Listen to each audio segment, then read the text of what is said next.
We have an exclusive interview with the man who has been really the spark plug, instrumental behind the scenes to bring these witnesses and video evidence forward. Former Deputy Assistant Secretary of Defense for Intelligence, Christopher Mellon. It's good to see you. Thank you for joining us.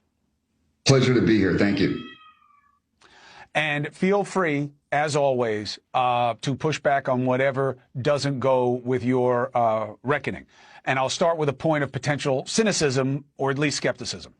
I think not demanding that NASA be there, not demanding that more big shots from these different departments and programs be there or be held to account for why they won't come should have been a focus. And we're setting ourselves up for disappointment with these hearings. What's your take?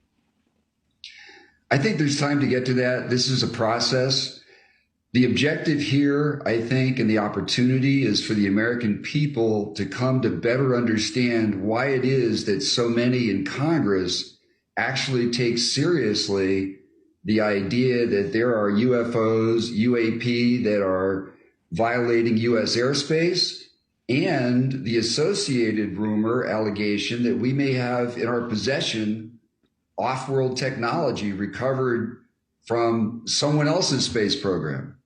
And those are things that are hard for people to get their minds around. And I think this hearing is an opportunity for the public to hear from naval aviators who are utterly credible, responsible people, to understand what they are experiencing, what they're encountering in the field. And this is happening on a widespread basis. There are hundreds and hundreds of these incidents going on.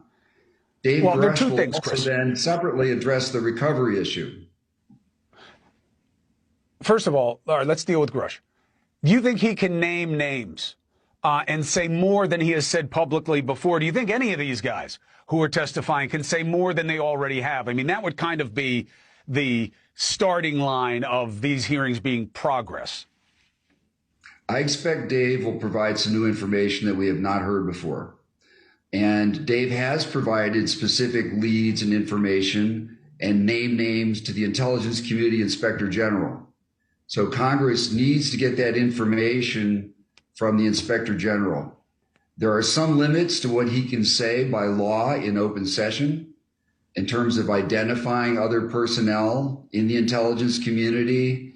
He's under a lot of restrictions and oaths, and the laws are very severe. The penalties are very severe if you cross those red lines. So he has to be careful, but he's very forward-leaning. I think he will provide new information